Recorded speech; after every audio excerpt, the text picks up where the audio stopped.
Hey, everybody, welcome back to freaking season 3 of the Championship Corner. I believe, so they say, once you get past 21 episodes, you become in the top 1% of podcasters. So, my friend, we are sitting on a top 1% podcast. So, Wow, well welcome. done. Yeah.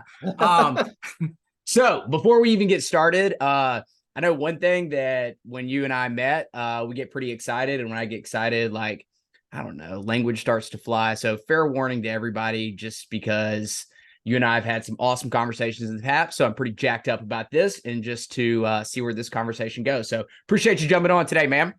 Yeah, happy to be here. Yeah, we definitely leadership nerded out at an outdoor venue first night we met. I'm like, who is this guy? I thought I did, meeting a bunch of new coaches, thought you were just a gym coach. And I'm like, I'm picking up what this guy's putting down. I'm like, I'm gonna step into this conversation. And then 30 minutes later, everyone's like, we're leaving. We're like, oh, we should go too. Yeah, I guess on some bomb pizza too, right? Yeah. Pizza was Pizza's a little. mediocre at best. Let's call it what it is. So before we even get started, I'm gonna turn it over to you and just kind of like let you. I feel like it's a better way to just introduce yourself, give Yeah. a little bit of background, give a little backstory on who you are and what you're up to these days. Well, I grew up a gymnast my whole life. By the way, this is Justin Spring, just so you know. Yeah, name's Justin Spring. Grew up as a gymnast my entire life. That gave me an opportunity to take scholarship to go to the University of Illinois. Took full scholarship to go to Illinois. Competed in the college scene, NCAA for 4 years. Was 4-time national champion, 13-time All-American. Used that to kind of jump off onto the national team my junior year. So I was actually on national team, traveling for world championships while still managing college athletics, which was tough. But then graduated in 06, made an Olympic team in 08. We won an unexpected team bronze medal. And then came back from that. I'd been assistant coaching while training as just a means to an end, essentially to just earn money in the gym in that space to keep training. Came off the games, and head coach retired. The guy who was supposed to take over the program bailed. And, I was like, I'll run the program. And the AD was like, all right, sounds good. So had that pivotal life change of, am I going to bet on my body? I'd had 9 surgeries at that point. Sheesh. And keep training for the Olympics, which I kind of had planned to, or take this unbelievable opportunity and step into coaching full time for real. And so that changed my life forever. I've been a coach now for, since 2008, and that's 15 years, and was head coach for 13 years. And now I'm going into my second year, totally pivoted and coaching women's gymnastics at the University of Alabama. So coached men for 16 years.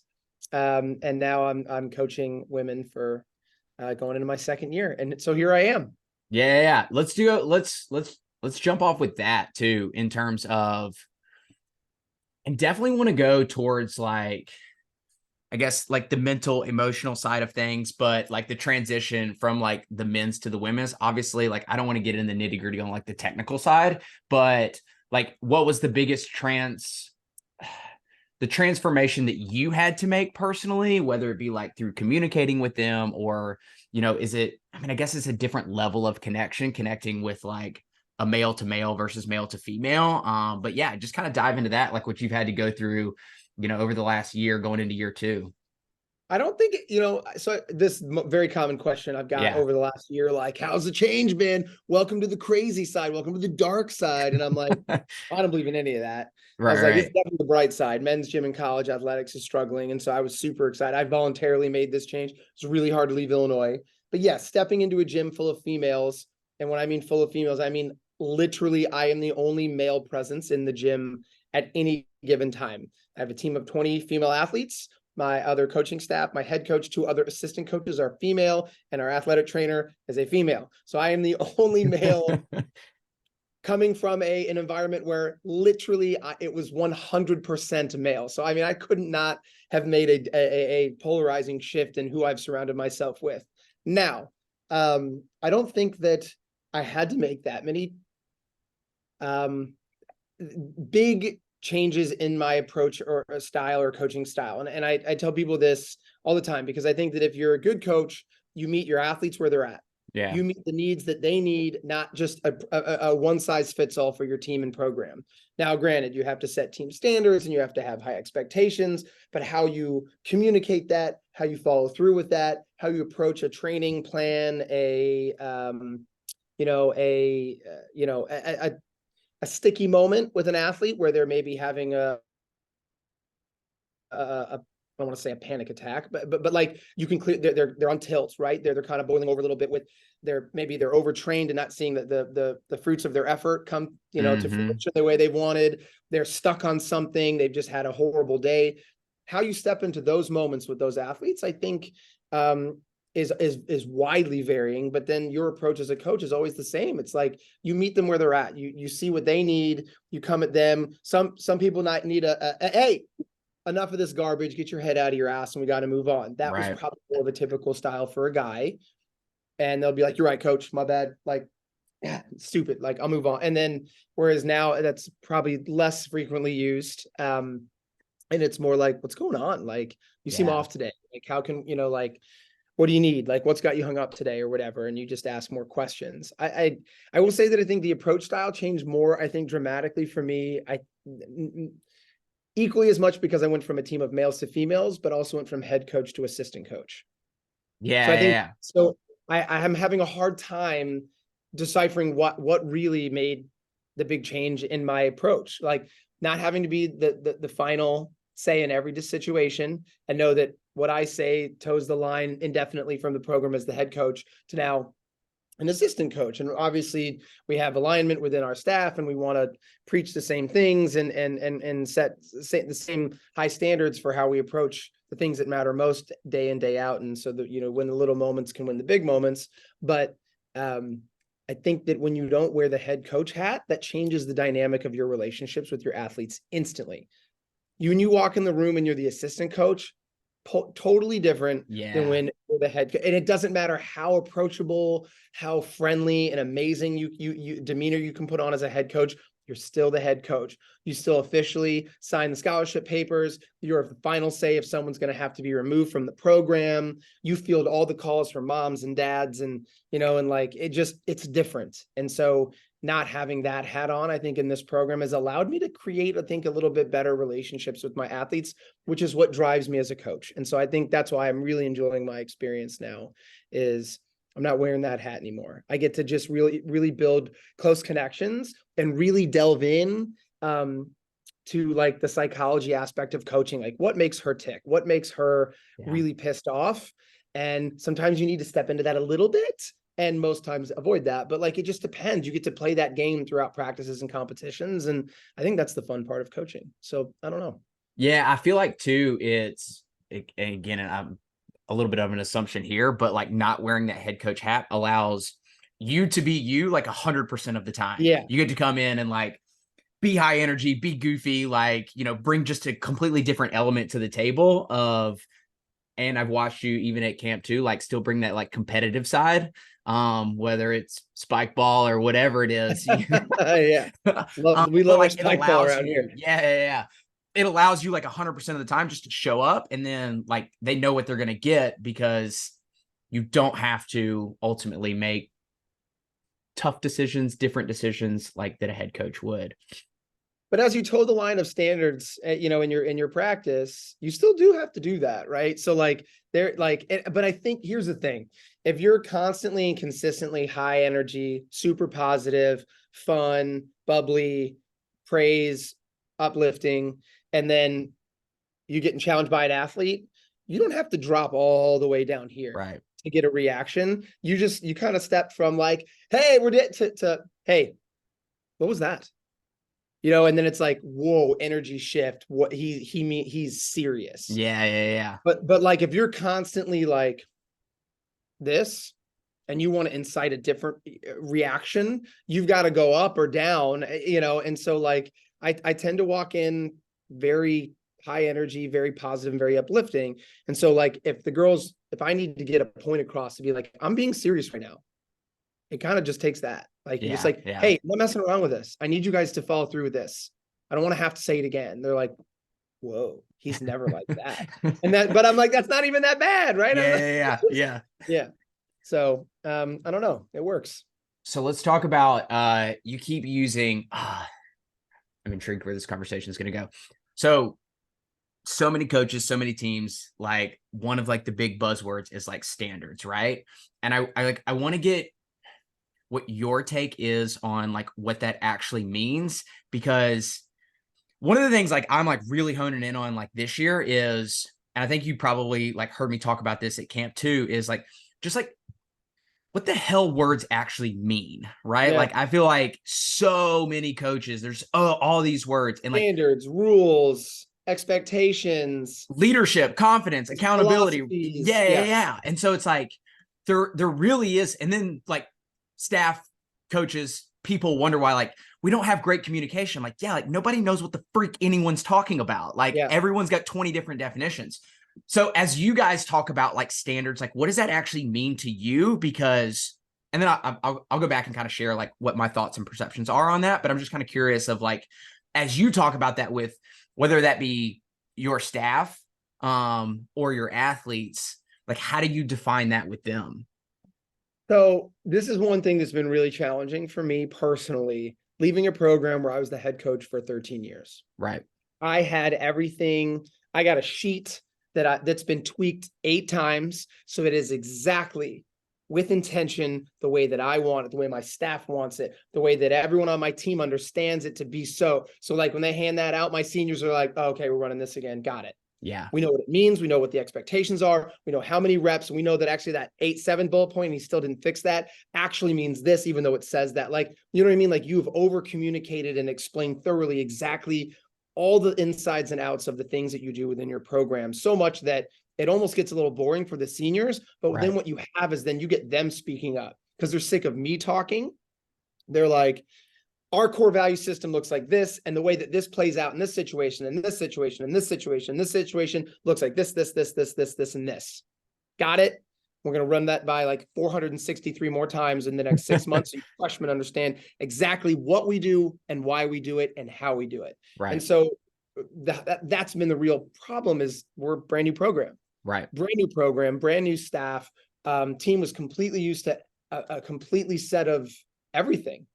The way we do things, how we do things, the words we use. And so we're still building that as we're flying. And so I've been using metaphor with Ashley, our head coach, for a long time, is like, we're still building the plane as we're flying it. Like we jumped on this plane together as it was in the air.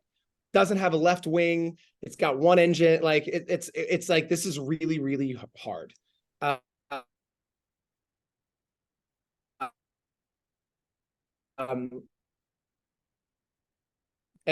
I think just is getting alignment on practice standards more than anything else, because we can get everyone to kind of be on the same page in the gym about what we do, how we do it, why we do it. Then we'll be, we'll that's going to make the most important part of what we do day in, day out a lot easier. And so I like setting up things that, like, so you asked about standards. I like commitments. So like, what are we committed to? Yeah. As we go through a practice. So I think it's easier to think of standards and expectations that way. That standards and expectations sounds a lot like rules. Yeah. Whereas like, what are we committed to every day is a little bit more forward thinking, positive, uplifting. Like we, as as a part of our program, we're committed to this. We're committed like to doing strength we're committed to doing what's asked of us, and then +1. Like we're, routines, like committed to, if it's not a championship caliber routine, to doing another one without being asked from the coach. Right. And so these are the things that on our retreat coming up, we're going to try to get them to kind of explain of like, what is a championship team committed to Monday through Friday out in preseason? Because if you want to win the big moments, the Friday night height meets and, in postseason, you got to win the horrible, crummy exam weeks on a Tuesday in your gym when you walk in feeling terrible. And you're just like, so if you can commit to the high level things on those days, then you don't have to do anything major or anything different for the big meet of the big meet at the end of the year, because you've already done the work. You just show up and you're ready to kick ass. But that's when it's hardest, right? Those are the hardest days. So yeah, and I think too is you said it without saying it, because clarity comes before commitment, and it's getting them absolutely. like really clear on like in your instance, in your scenario, like a championship routine, like what that actually looks like, or, you know, like I call it like doing what's required. Cause I think a lot of athletes kind of get in this like mode of like, well, like I tried my best. I'm like, but that's like that. I don't even know what that means. Right. Like, because I don't know that. I always ask them like, is trying your best enough? And they're like kind of confused. I'm like, no, like once you're really clear on something, like you just go do what's required of you. Right. Like it doesn't guarantee a specific outcome. It doesn't guarantee success, but like, if I get really clear on something, I'm going to do everything, the little things, the basic things that are actually required of me, showing up like every single day. Yes. So yeah. Has clarity been, because it's a different type of clarity, right? Like coming in, new staff. I think that's what's, sorry, my computer's trying to get me to log into something. This is like horrible time. It's never happened before. Okay. No, I think that's, again, like as a new staff, like having that level of clarity is really, really hard, because we spent the first year. I also believe that you can't start changing their commitments, changing their habits, and challenging your athletes in a really intense way until you've developed a relationship that can tolerate that. Yeah, trust. Yeah. It's funny. I don't know who, forget who it was, but it was someone. So we have a women's program at Illinois, and she had, and since then told me she was sitting in an office when I was having a meeting with one of my captains, one of my athletes, and she told me recent, God, who was it? I guess it doesn't matter, but she was like, I could not believe the way that you spoke to your athletes. Like I couldn't, like I was in the office and I was like, I can't believe he's talking to them in that way. And I was like, I don't know, like I have incredibly close relationship and a high level of understanding with my captains that we cut the bullshit. We get right to Yes. what we're talking about, and we're intense about it. But they can also come back at me and be like, but I don't like, but it's not working. So, you know, like it's a very free, there's not a fear of conflict, Right. which I think is incredibly important. If you're going to skip the BS and get right to the stuff that really matters, ask the tough questions, talk about the really tough issues. You know, but you have to have a good enough relationship to be able to do that. And I had an athlete here for, he came to camp. Were you there the week that, Yeah. Connor, were you there for Yeah. that moment? Yeah. It was so funny.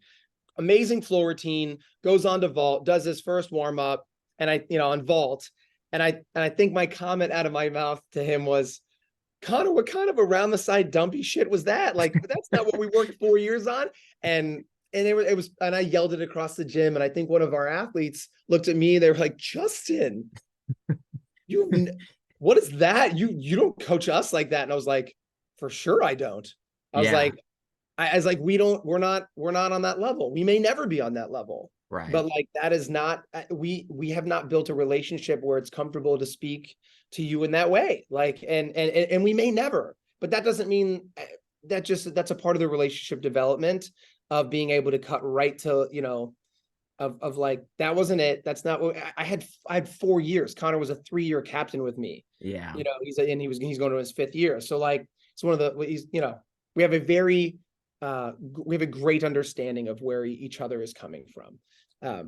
Why do you think that so many, I mean, you can go coaches, and like the way that like my brain goes to is even like people in my industry, people that like show up like me,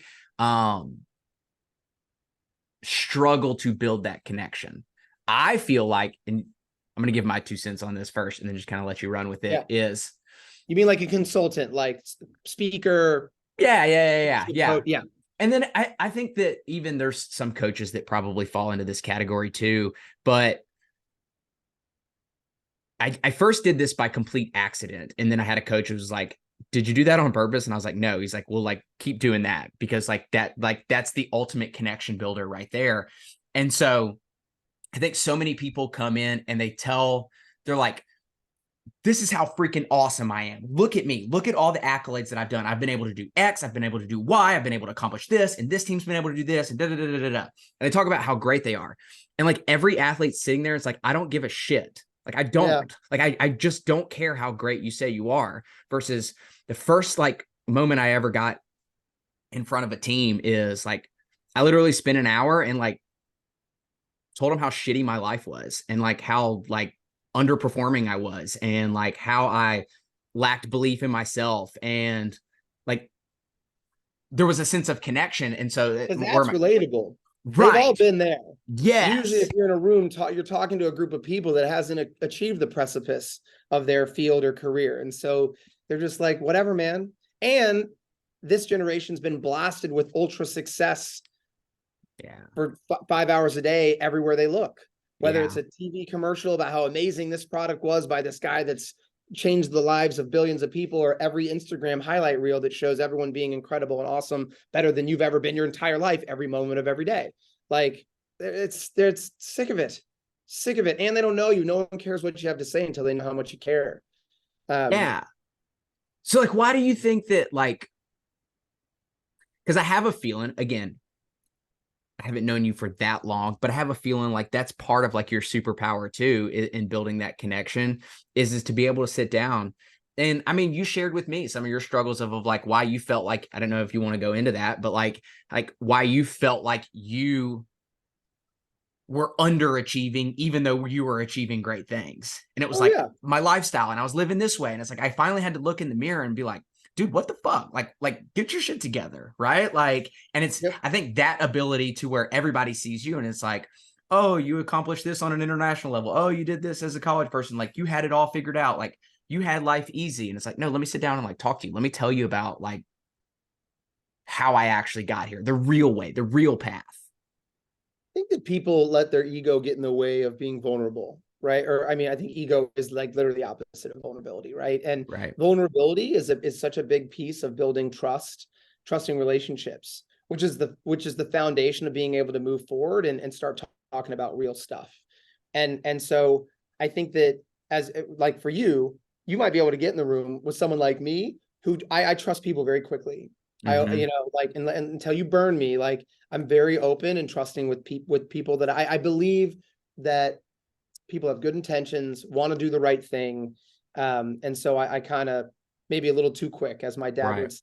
Because my dad's a lot more like you, it takes a long time to earn my dad's trust. So you get my dad in the room, it could take you 3, 4, 5 sessions to win him over to a level where you're actually having genuine and authentic communication. Whereas with me, like we were 2 slices of pizza and 16 minutes into our relationship, and you were getting some of my deepest, like some of my some of my most shameful moments of Right. my developmental process as a student athlete and aspiring coach, my junior and senior year.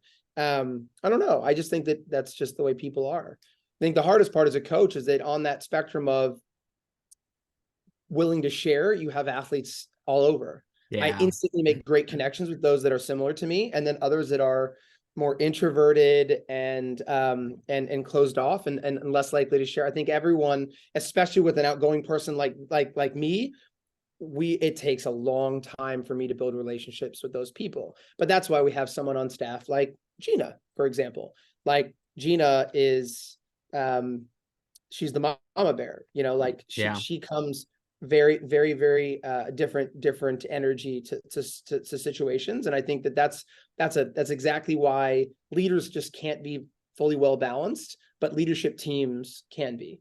And so making sure that you have people in your leadership team that are able to fill in voids, because you need to be able to stay doing what you're doing.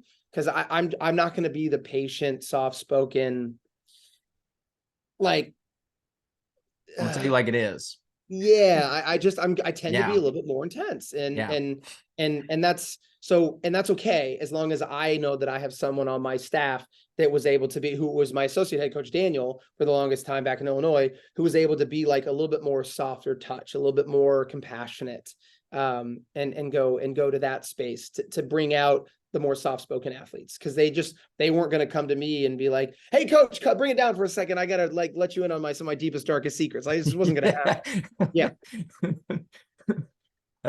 So what's your take on because I think we talked about this when we were out together in terms of like and you just touched on this a little bit when you said like leadership team. And I'm assuming that you mean like within like your staff, like the coaches.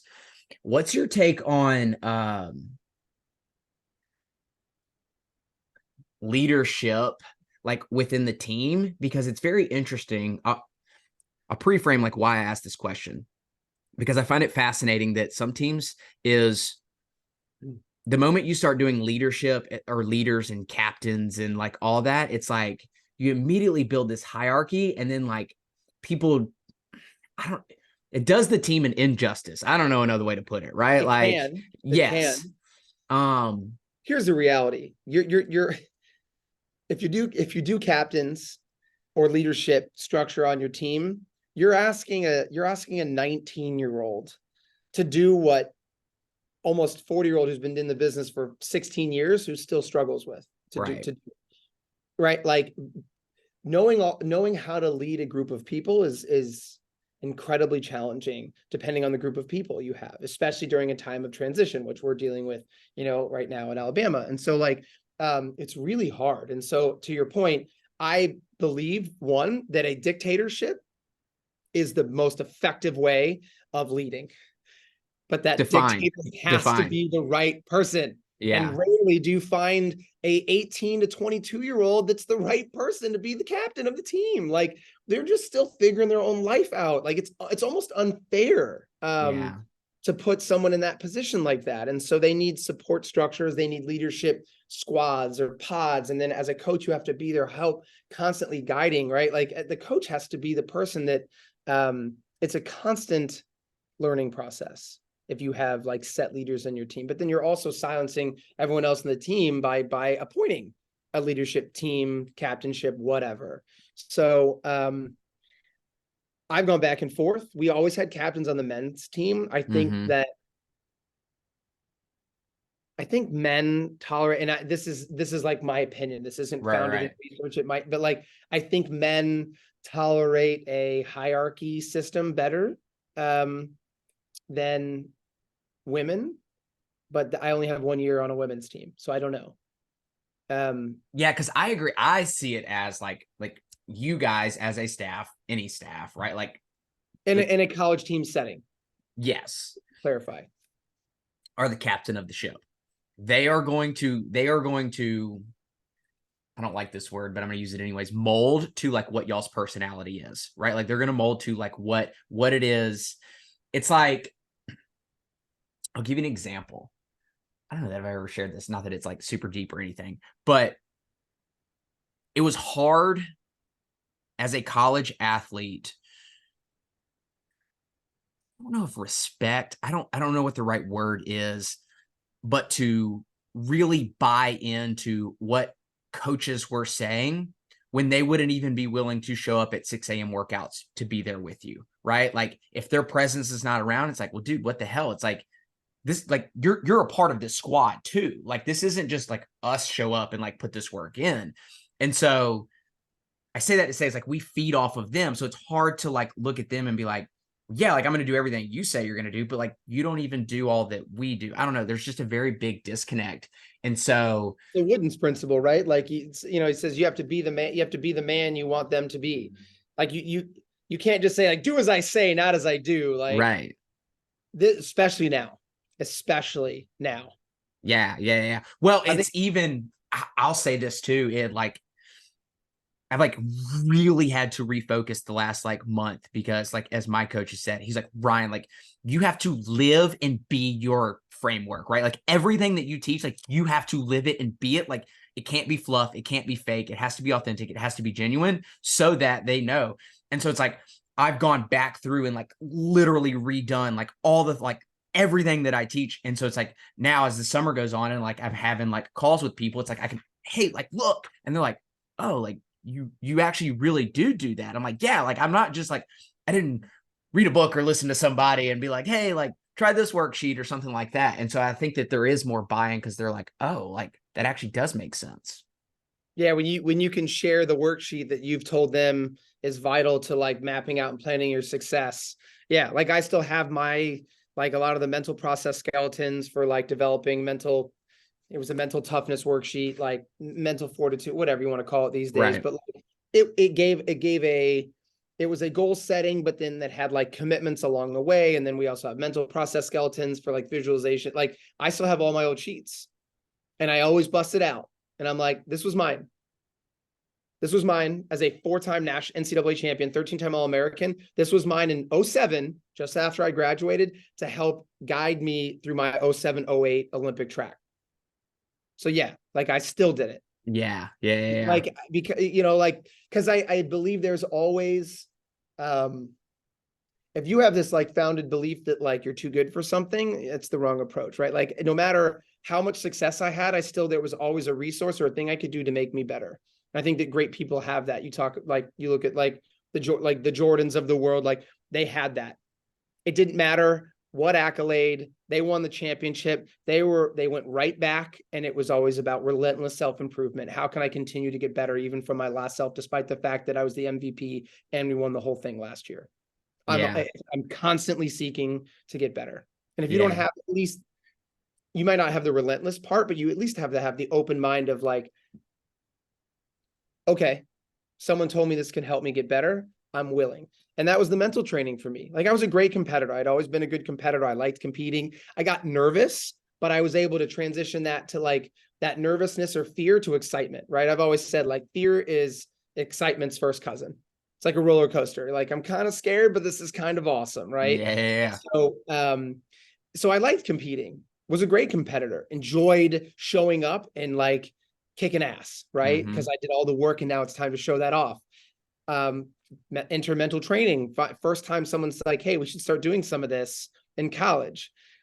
Someone like me, I see it on teams all the time. They're the first person to be like, I don't need that shit. What a waste of time. I'm already the best competitor in the gym. Like, I don't need this crutch. I don't need this, whatever this is. I was like, okay, this can help me be better. Why wouldn't I at least try it? And I'm seeing less and less of that, almost like it's acknowledging that you're not, that you have a weakness. And I'm like, screw that. It's like, it's willing to do the extra work to just get better. I don't care if it's a drill. I don't care if it's a mental worksheet. I don't care if it's that, like, time and time again, follow through and all this stuff has been shown to, like, the answers are everywhere, right? The books have been written, the methodologies for training, like the physical work, we know what it takes. The X factor that separates greatness from good from great is like doing the extra, like 3%. Yeah. It's being willing to do the extra little. Ugh.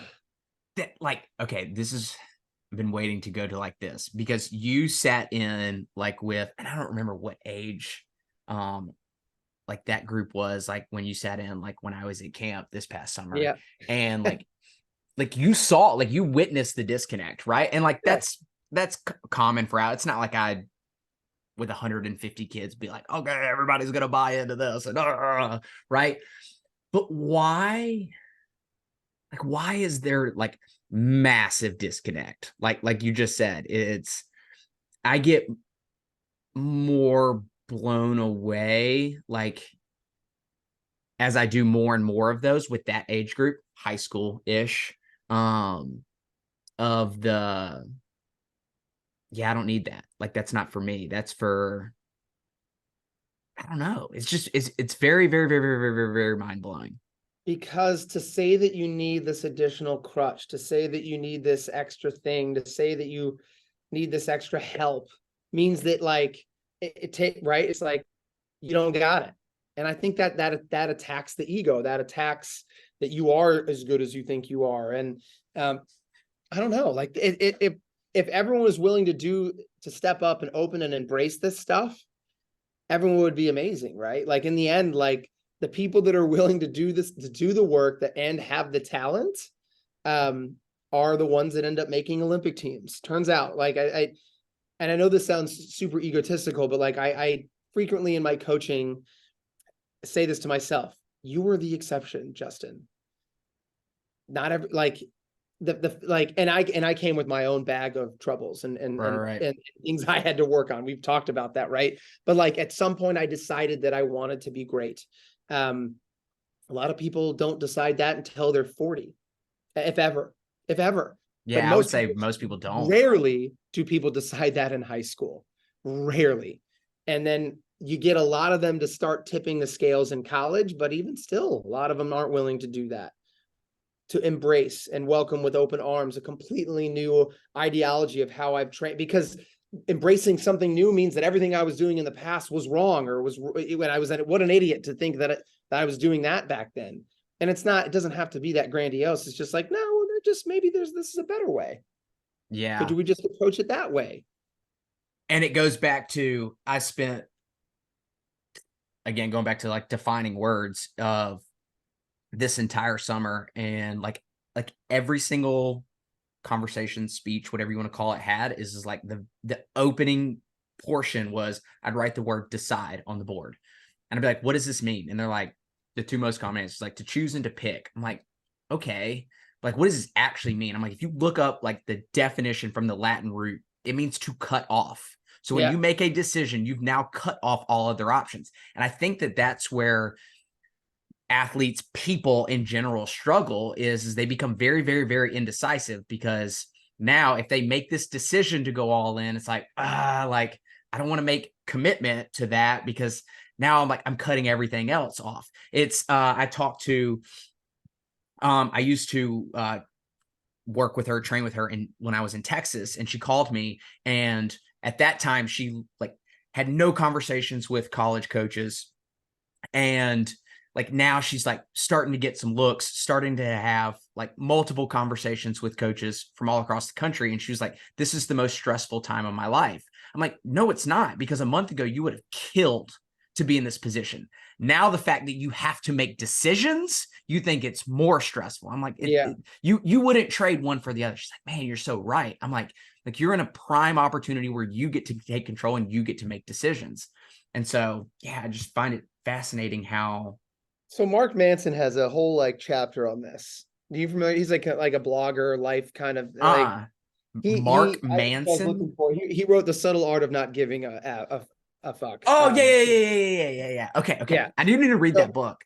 It's a fantastic book. It provided a lot of great relatable content that I think that he uses for like, just, I don't want to use simplifying some of these large abstract grandiose coaching to be the greatest. If you want to be an Olympic gold medalist, you've got to do all, like, he just kind of dumbs it down to just be like, let's just be real. And he has a whole section in that book that literally is basically what you just said, is like picking one side frees you of all the bull. Because like you said, it's to cut off. You cut off all that other aspect. And so like everyone looks at it as like scary to let go, but actually what it does is it frees you. It's almost the whole premise of this other book is essentialism. Like you cut off all the garbage in your life, and you're able to focus on the things that are vital and essential to you becoming great. And I can literally, and this is where I dove into you in our first conversation of, I still remember the moment I finally did this. And it was way after my college career. And it was only as I was coming off my 7th surgery a year before the Olympic Games. And it was like, and this is why I use this as a story to tell my athletes all the time, that like, it basically took me hitting rock bottom before I was able to fully commit to my mission in a way that I'd never even thought of before, like that I didn't even think was possible. Every time I thought I was giving it my all. Every time I thought I was working my hardest. And then the next year, and I was like, no, that guy was a piece of garbage. The new Justin Spring is finally fully committing. And then a year to check it a year later, like, no, that guy also was a piece of garbage and had no idea what it was like to be fully committed on a mission. And so it happened on my ACL recovery. I tore my ACL in 2007, literally 1 calendar year out from the Olympic Games. And it was like all decisions finally started to converge to being my best and making this Olympic team. And it was rehab based, and it was mental training based, and it was nutrition based, and it was finally cutting off alcohol and committing to sleeping the right way. And so like, and in doing that, as a raging socialite who loved to be the life of the party and the life of every situation, I started feeling this sense of unbelievable pride to grab the keys and become the DD. And people were like, you're not, dude, do you have a drink? Do you need a drink? And I'm like, I'm good, man. I'm driving today. And they're like, what? Yeah. Justin, you're not? And I was like, Yeah, and that reaction of cutting all that off almost empowered me that I was finally doing like all the, you know what I mean? Like those moments made me so proud of my investment that I was finally and truly and fully committing, that people couldn't believe that I wasn't, because it was always like, yeah, I'm just nursing a beer all day, but like I wasn't even gonna have one. Yeah. Yeah. You Yeah. know, and like and doing that strengthened, how much did that really change how fast I came back from my ACL? Maybe an insignificant fraction of a percentage, but what it did up here, the equity in my brain, that I was so fucking committed to my mission that when I stepped foot a half of an athlete, because I was still a mess on the Olympic floor, on the Olympic trials floor, it didn't matter because this was so strong and prepared. I ended up, my ACL was still half, like I ended up hurting my ankle, but like it didn't matter the physical preparation at that moment. I was so mentally and spiritually ready to kick out. I had the greatest 2 days of competition at my Olympic trials because I had just done all the stuff. I Yeah. just done it all. Inky Johnson talks about this. Like you just weren't gonna like, I could have had half a leg and I'd have been like, I'm ready. Yeah. And meant it and believed it. And people are like, well, how are you going to do floor and volley? I'll be like, I'll figure it out. I got it. I got it. Yeah. And it goes Because you did back. it all, Yeah. like, Well, I think this is the conversation you sat into, is like you built that identity, right? Like ultimately it's like, God, I live by this. It's like, you don't get what you want, you get who you are. Right. yeah, And ultimately, and it's like, I like that. and so it's like, as people started to like, what, you're not going to have a drink. And it's like, oh, like I'm changing. Like I am different now. And so it's like, you felt the identity shift. You felt that transformation. I call it going from like 1.0 to 2.0. And I think that the highest level achievers like yourself, it's like every year, it's like, I go back from 1.0 to 2.0 or 2.0 to 3.0 or 3.0 to 4.0. It's like, I don't get stuck there. And I think that that's really anything in life, not just athletics, right? Like it's within a marriage, it's in relationships, it's literally all across the board. But so many people I call it get sucked into conformity, right? Like the Yeah. societal But that's what I timeline. was just going to say. I think that's why it's so difficult. So at this time in my life, I'd bought a house. I was an assistant coach. I was living with my 5-year at the time girlfriend, who later, now my wife of 3 kids. And my social circle became from a college student to where it was like all I did was go to party, right? Like to Yeah. now, like I'm assistant coach and I'm training for an Olympic Games, and I live at home with my wife and my one best friend. Think about like how much like to make that life and pivotal change. If you're a college athlete that had been a part of the party scene or been a part of that social scene for so long, you're probably, to make that change, you might feel like you're swearing off literally your entire friend or social network. Mm-hmm. Imagine how difficult that is in high school or in college. Like, do you know how profound of a change that would have to be to your, like, that's why I think it's so hard to make those changes, to swear off that, or to cut that off, right? To decide to be this person. You're like, I'm literally going to like, it's going to feel like you're cutting off all of your friends. No Well, one's going to do that. You're not, you yes. don't have to, And but I it's going to think feel that like that. in today's world too, like the shame and the guilt game are like at an all-time high, right? Like if you decide like, hey, I'm going to go chase after X, and your friends are like not about that life, right? Like they're going to make you feel guilty. They're going to make you like, they're almost going to shame you for like making that. Like, why would you do that? Like, why would you try? It happens in teams too, right? Like as Yeah. somebody starts to live a different standard, or they start to raise like what their standard is, like personally, it's like, dude, why are you running so hard today? Like, I I can remember that, like being a college athlete, like, hey man, like, we just got to make time today, I've seen right? that with some of the overperformers on the team. Like some of the others were like, why are you doing the extra work or the extra day? Like you're gonna burn out, you're gonna get hurt. Right. Almost to be like, bro, like you're making me look bad, man. Yeah. Like nah, they got it dialed in because they're matching the extra work with the extra nutrition, the extra recovery. Like they're actually doing exactly what they need to be doing, but you're struggling to see how could they do that because you're not. Yeah, like that's just a different stratosphere, right? Like you can't Yeah, comprehend you can't. like You it can't. literally. And the fascinating part too is it literally just boils down to like basic fundamental things, right? Like you said, everything's been written in the books, everything, even to be I haven't accomplished in terms of like athletics, like what you've been able to, but I think that you would confirm that getting to that level was just becoming more and more obsessed with like the basic fundamental things. It was getting like zero, like honed in on those things. It wasn't like this secret red pill, blue pill, green pill, like whatever. No. And everyone's looking for that though. Right. Right. Yeah. The shitty, harsh reality is it's all the little tedious, insignificant things. So a quote that was around my program in Illinois forever was, if you show me a man that I can't trust to do little things, I'll show you a man I won't trust to do the big things. Yeah. And it was like, if you aren't willing to do the extra little things throughout practice, because then you're not going to be ready for the big moments. And so like everyone thinks that showing up to practice and following the workout plan is just going to make me great. And it's like, I have bad news for you. You know who else is doing that? Literally every, like 98.5% of every other D1 college athlete is doing that. The ones that aren't are going to get kicked off teams. That's the bare minimum, and everyone's doing that. And you're trying to separate yourself and be the best. Just showing up is nothing. That is nothing. You haven't scratched the surface of what it takes to be great.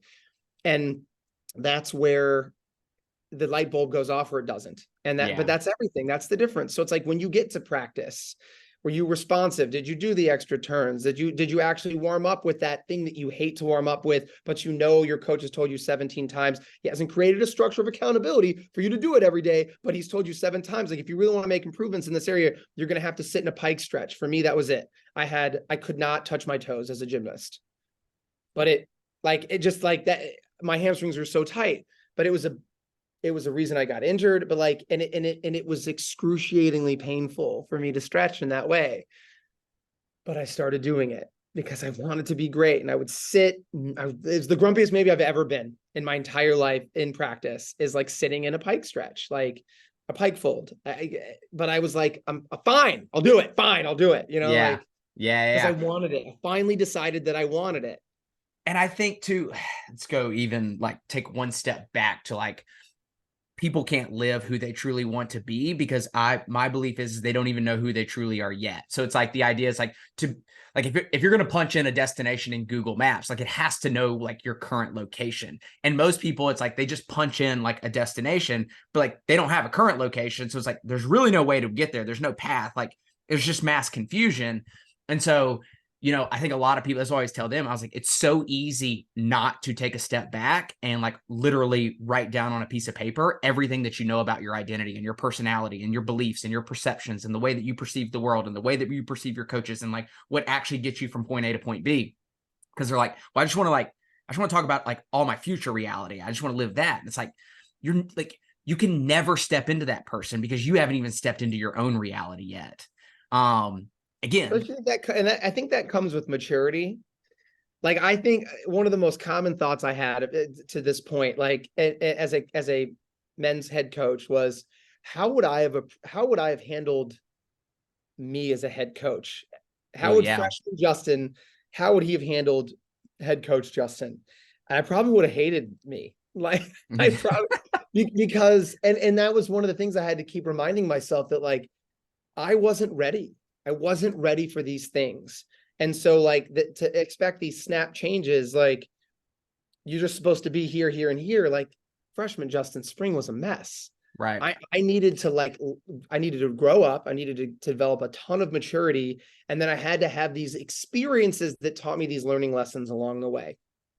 And that's one of the things I constantly ask myself as a coach now. And then is, how do we, as a coach, I think our job is to better, faster, and quicker bring these experiential learning things to our team so we can get better faster. Like, that's it. Yeah. So like, how can we create experiences that trigger learning moments for our athletes on a regular basis?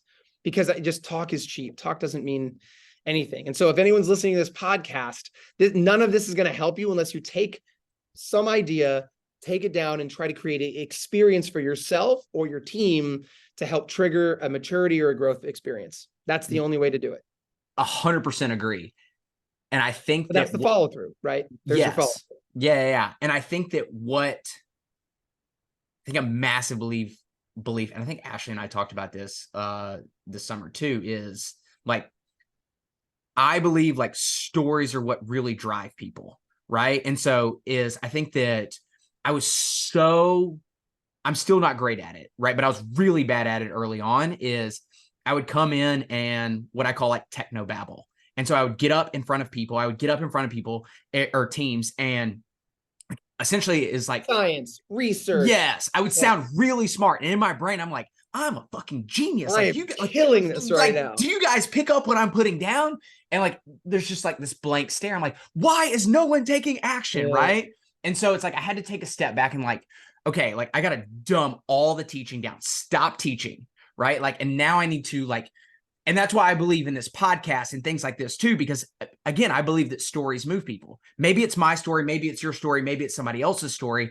And so that's why people tell me all the time, they're like, hey, like you use all these analogies and use other people's stories. I'm like, yeah, because you may not relate to mine. You may not pick up that analogy. And so like, that's where my brain's always going, is like, even going into like this year, it's like, as I sit down and like preparation with like all the teams, I'm like, what new analogies can I give to hopefully either put the nail in the coffin on this concept, or the people that the light bulb hasn't gone off. It's like, what's going to make that like, oh man, okay, like that actually makes a little bit of sense now. The and so stories are their own. Yes. And so as a coach, you need to catch them in their story and then debrief. I mean, like, so like if we do nothing different this year, it's doing a better job at debriefing after practices, daily, weekly, and using their own story that happened yesterday, to help show how it's either getting us where we do want to go, or that's not going to get us where we want to go. Yeah. And do you see that? So like a sprinkle of the science, right? Or a sprinkle of what we know to be great, so that it's not just my opinion, because at some point athletes stopped caring about their coach's opinion a long time ago. And then show them their own story. And I think, and we'll start to wrap this up too, is you said this earlier, like meeting them where they're at, because where their brain goes is immediately, if I start sharing a story, it's like, that worked for you, but it's not going to work for me. Like, we're going to give a million reasons of like why that would not like be suffice with us, because our upbringing or lack of resources or money or people, like whatever it is, it's like, we're going to find, it's where our brain naturally goes, right? It's like, it's built for survival. So it's like, that worked for you and I'm great and I'm happy for you, but like, it's not for everybody. And it gives a good platform. That was one of the first coaching lessons I ever learned. I just came off an Olympic Games, was a head coach. 6 months later, I remember I like hopped up and showed a drill, and the guy just goes, I'm not you, I can't just do that. And I was like, that makes a lot of sense. Like, for what, like, I still remember it being like, that was the most profound, like, my experiences, what I could, like, that has no bearing here. Couldn't matter less. Yeah. And it was like, I was like, don't ever use yourselves as an example. Don't even show unless they ask you, because they need to see it. But now we have YouTube, so you still don't have a reason to do it, right? Like, so like, it just, it's really important for that reason. Like, it just, I'm not you. Like, I don't have the brain mechanics and chemistry that you do, and the physicalness that you do or don't. All right. It's different. Yeah. Help me in my journey, help me through my story. That again speaks to the individual necessity of coaching these days, which is exhausting. And everyone's like, why, like, again, you've read all the books, you know why people don't do it? Because it's so hard. It's so hard to take 20 individuals of a team and meet all of them individually where they're at, but at the same time create a really strong, committed team culture. That's hard. And I think too is, I think one of my, again, early mistakes, taking a step back, even with culture too, is like this belief that like, it's not this is the way I language it. It's not a Care Bears approach, right? Like, not everybody has to be like, yay, we love love each other. Right. Like happy go lucky. I love Right. the Care Bear. What a great cartoon, by the way. They don't know about Care Bears anymore, but Care Bears stare, and then they shoot like rainbows out of their tummy, and people are like, "What?" Like, I know it was a great cartoon. That and Captain Planet were my 1-2. Oh man, that's where I was going next. Who'd have Earth, thought they had a wind, fire. cartoon that was about saving the planet with a real, like, actual global warming as the crisis premise? Like, what a so ahead of its time. Yeah, I was going to say way before its So time. ahead of its time. Way before its Wow. time. Yeah. Oh Lord. Anyways, but yeah, I think it's like it's having the connection of like solving a challenge or something together, whatever that looks like in terms of like relationship, because I think naturally some people are going to be closer. If you have a group of 20, some people are going to be closer with others. And I think at 18, 19 is because I think I thought like this was like, but we all have to love each other. And it's like, not really, right? Like it's just mission first. Yeah. It's like, we just need to get clarity so that everyone's rowing in the same direction, because as I would say, that builds like exponential growth versus incremental. I also believe that that's like wildly lost in the sports world. It was like a little bit here versus if you can get clarity, if you can get some of these things like making decisions in place, like quantum jumps, like you can go from point A to point B like almost instantaneously. So yeah, I don't know. Did you see the video of the it's like the baseball pitcher strikes out his like childhood best friend to win the championship, like on the other team? It was great. And so like the guy does it, his team, the pitcher's team makes it, he strikes out his best friend. Yeah. They qualify to the state championships. His team starts to come out to rush him, and he kind of like pushes them aside and goes up and gives his buddy the dude he just struck out. Yeah. Childhood best friend, and gives him like a hug as his team's like celebrating. And I'm going to use that as actually a video for our team retreat, because like you said, like we don't all have to love each other, but like, or even if we do, that's great, but that doesn't mean that we still can't have the mission first at mind. I love you, and we still need to be better here. Like, yes. I love you, and we're best friends, and that's not okay behavior. I love you, and get your head out of your ass, or whatever it might be, right? Like, it's like we can still, and I think that that's where I think guys, and again, I'm probably going to get raked over the coals by some like social scientists that are like, women are equally as, but like in my snippet of experience from coaching men to coaching women, I think guys are a little more comfortable having those uncomfortable conversations, conflict, with their teammates over a team of women. And I think that we have to get better at that. If we want to bring our team standards up. Yeah. Because in the end, the coaches can't catch everything. Our athletes need to kind of be able to have a trusting relationship with everyone. Not that we're best friends, but we trust each other.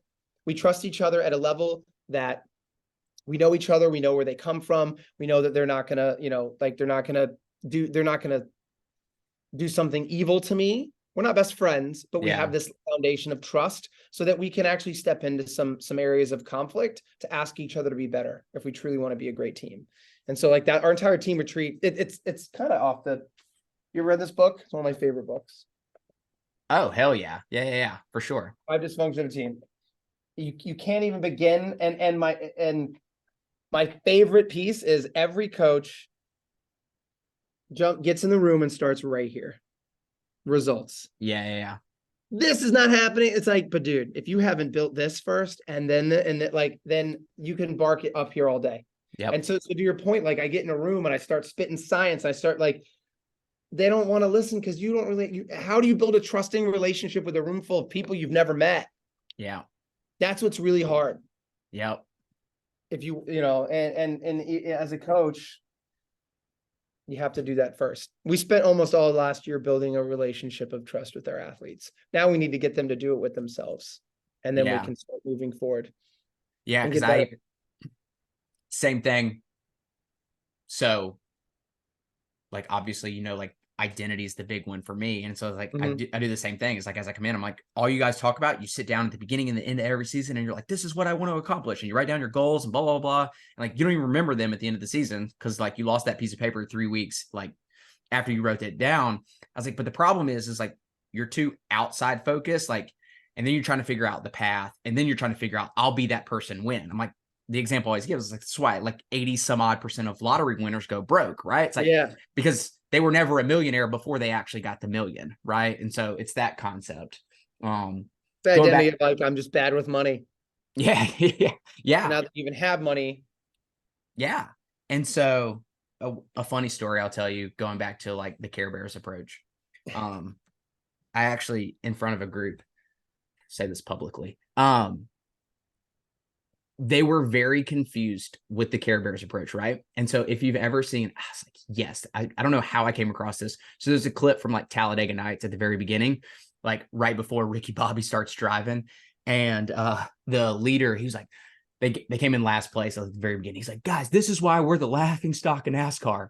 And the one guy in the pit crew goes, guys, being in last place isn't so bad. 1, we tried real hard. And 2, we're all great friends. And I was like, this is where you guys live. Like, like we gave our best and we all love each other. I'm like, no, this is not okay anymore. Great for the community pickup team at the park.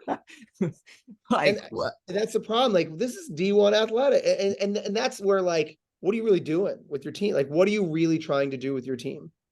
And it goes back to, as going down the standards rabbit hole, it's like I tell people all the time, I'm like there's one standard. Like, the standard is to win. The standard is excellence, right? Like, you define what that looks like, figure out like, and then you figure out what's required. But it's not like there's these 30 long standards of like things you need to live by. It's like, no.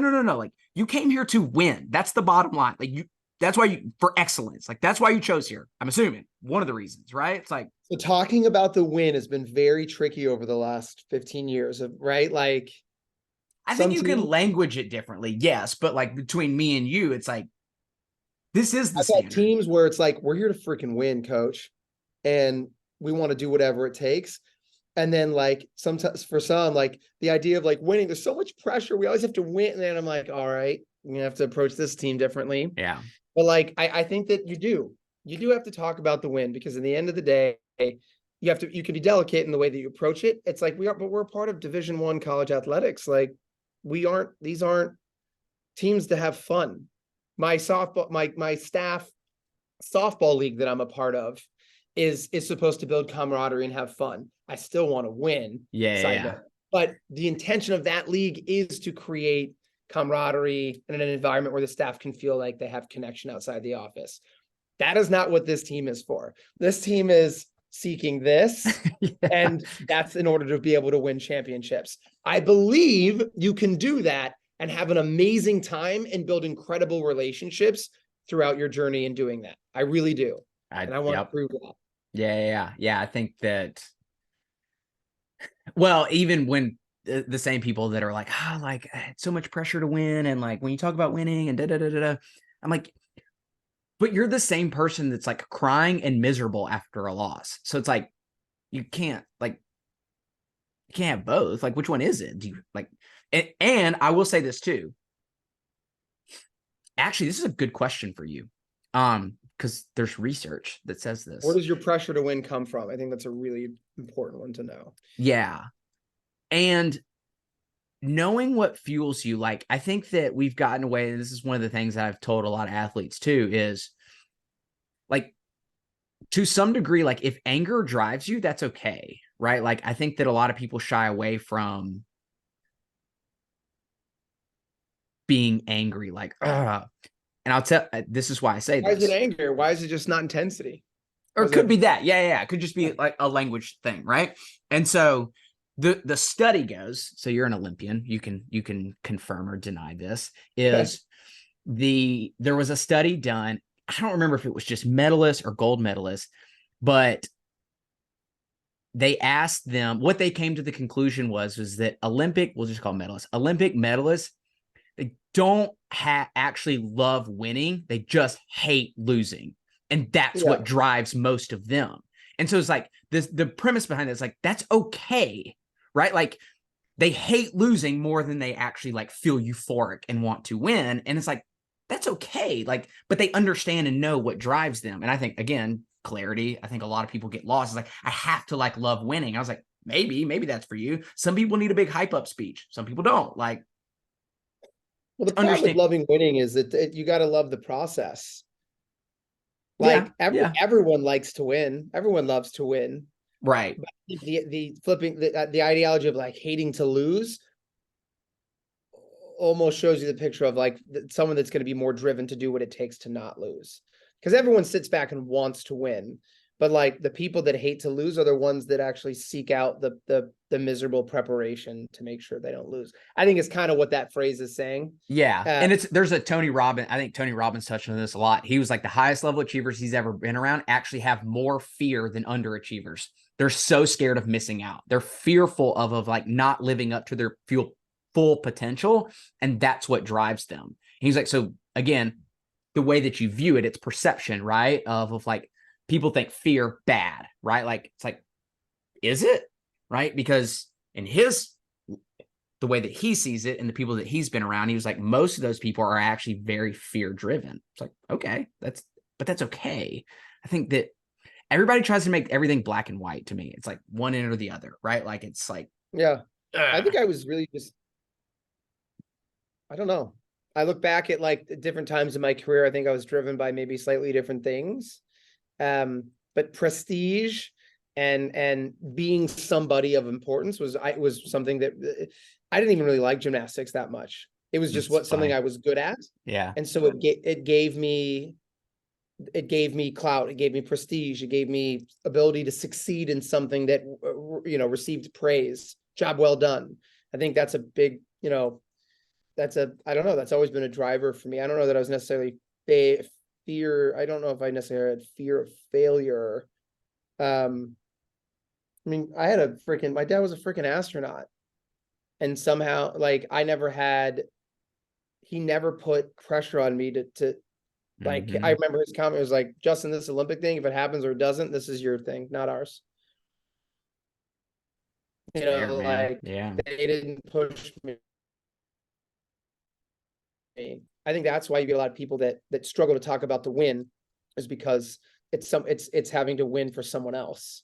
Whereas like I truly, if there's one thing that I can say about my career is like I wanted to do well because I just wanted to beat everyone. And so like I step into the conversation and don't get me wrong, one of our pillars in our program and my other program that I ran for 40 like was about growth mindset, was about growth. At the same time though, we've gotten away from like, don't compare yourself to others. Don't even look at them. Like just keep plugging away and getting 1% better. And I believe all those things. But when I look back at my personal career, if I saw someone getting better than me, I was like, hell no. Like I use comparison to drive me a lot. Like a lot. It was a big fuel for me. So like I know that we say that don't compare yourself to others. And I think there's a right way to do it and a wrong way to do it. But for me, like when I showed up and I got beat at a meet, and maybe this is the hate to lose, like I was like, I can beat that guy. I'm gonna go home and I'm gonna go beat that guy. Yeah. Now I know what I have to, now I know exactly what I have to do. I was working hard, but if I want to win, I have to work harder because he just kicked my ass, and I don't want to get my ass kicked in front of people again. That was embarrassing. So like and then you focus on your growth initiatives, right? So like I think you need both if you want to be the best. Yeah. But I feel like the scale has tipped way back further. Like it's just about getting a little better every day. Don't worry about what everyone else is doing. I'm like, well, if everyone else is doing is 10 times more that you're doing, and they started ahead of you anyway, like you're going to need to reevaluate your progression timeline. To be honest, I'm sorry. Like,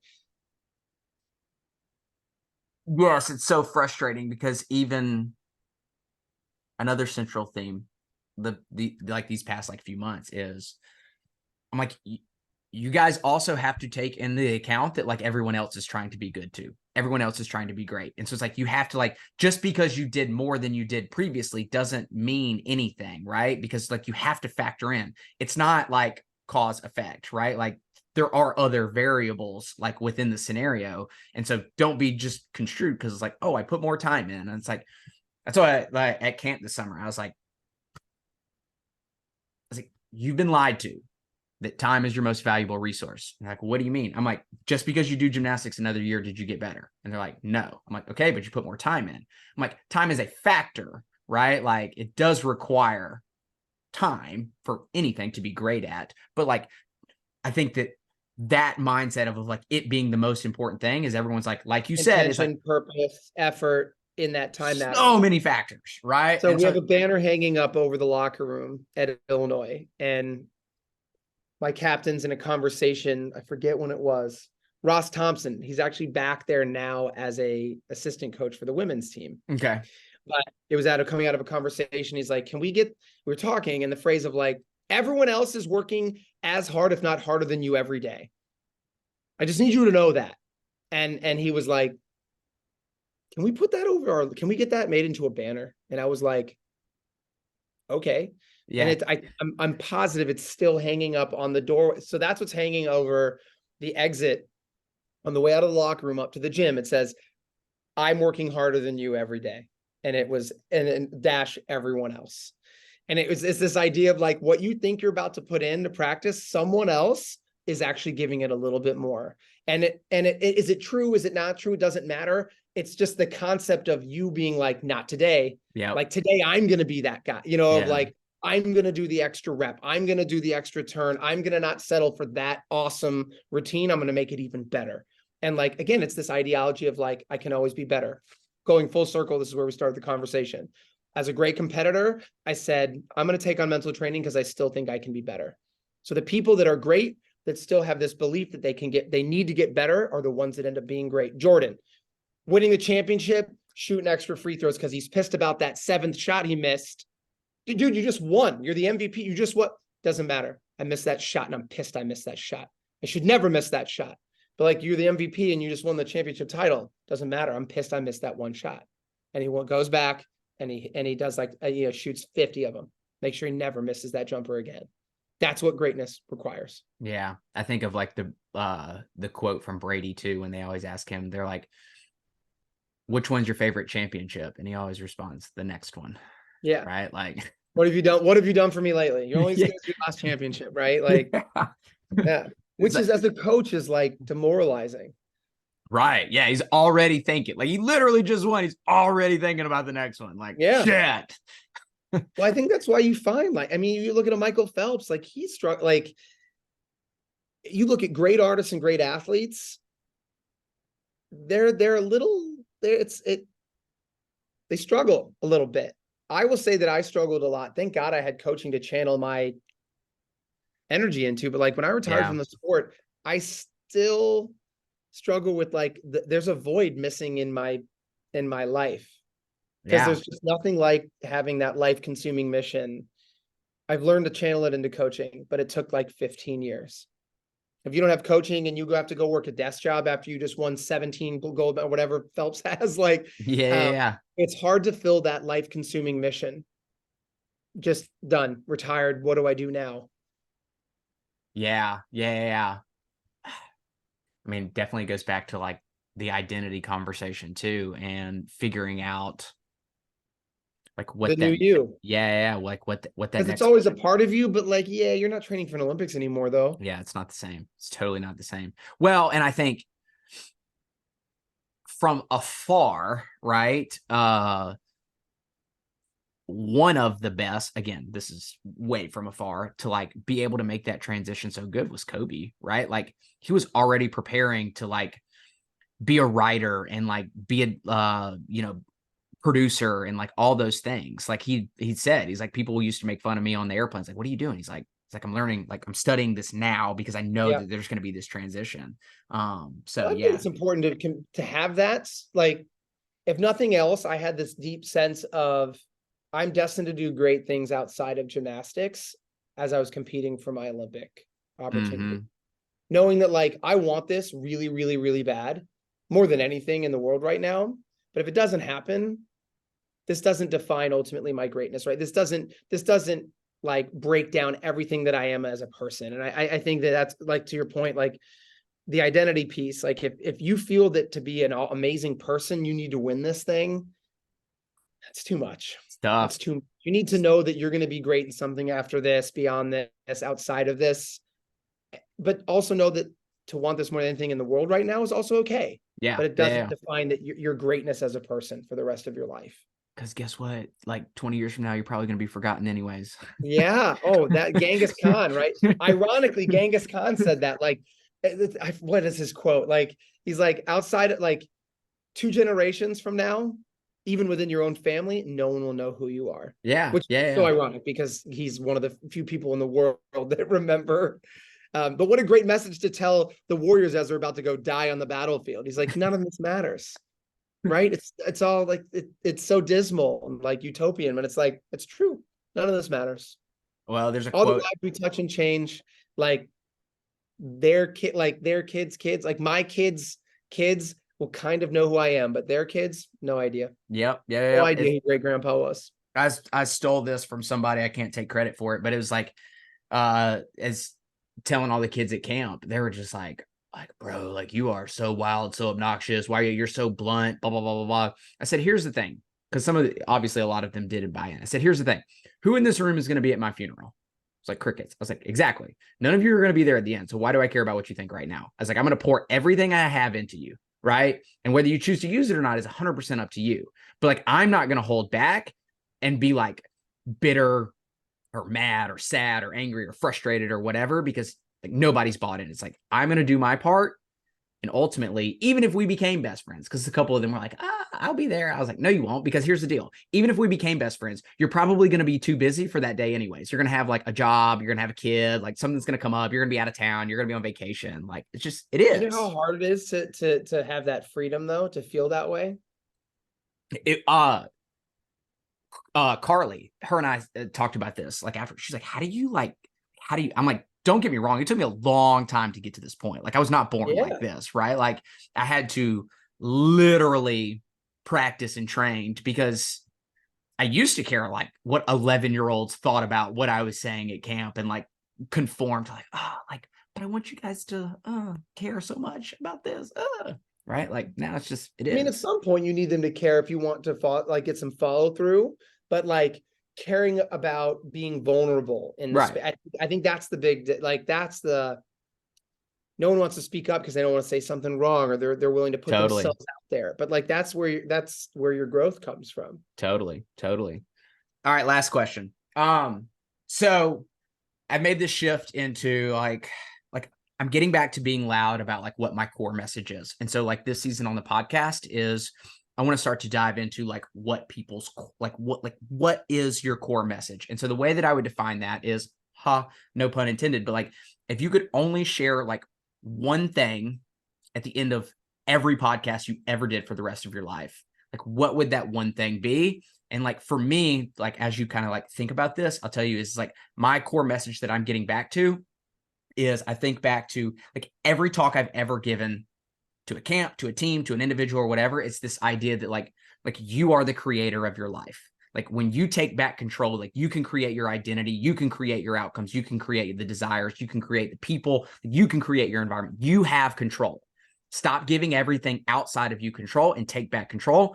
And ultimately, I believe that it doesn't guarantee things, but it puts you in the best possible situation. Takes you out of this victim mindset. Yeah. 100%. So what You're would not the victim in your own life. So that's like that was like the cover page of my Olympic pamphlet from my Olympic coach.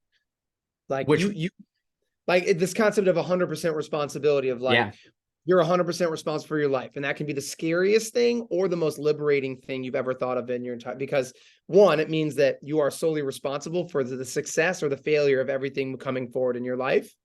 But it also means that you're responsible for the success and failure, right? Like you have the reins. Yeah. It's scary because you don't have all the answers and you don't have all the tools and maybe you don't have the resource, but at least you're in charge. At least you get to steer the ship. You get to decide, right? So I love that. That's a fantastic one.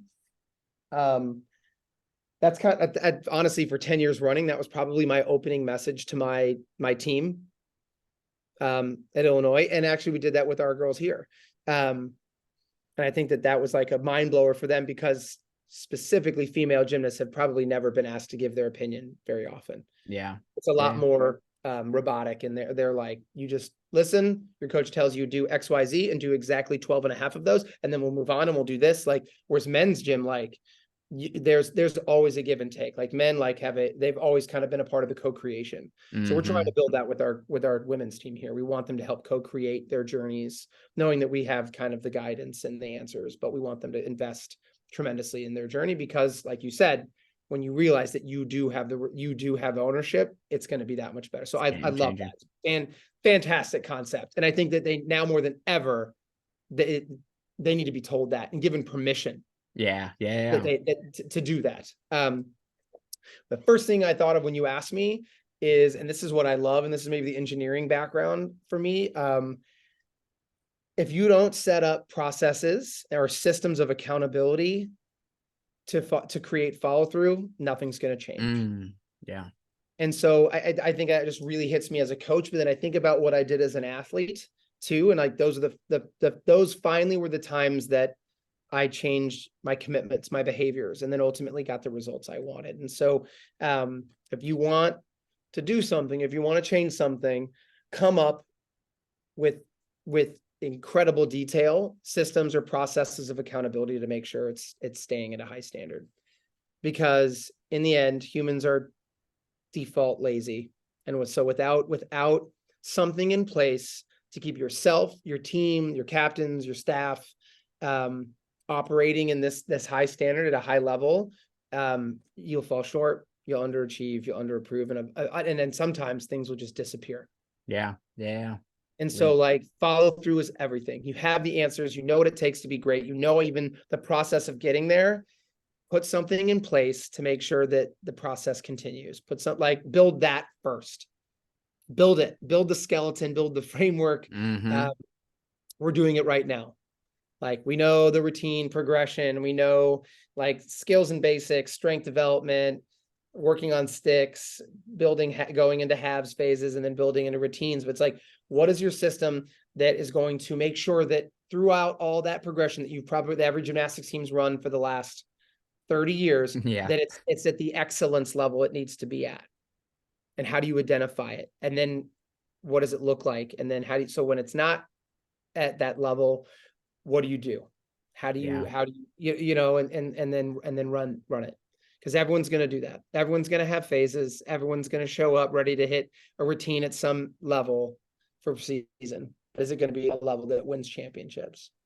Love it, dude. Love it. Well, man, I appreciate you jumping on, chatting with me today. I always enjoy our conversations, and look forward to continue to stay in touch with you and continue to follow your guys' journey this season. Appreciate you, man. Thanks, Ryan. Thanks for having me on. See ya. Peace.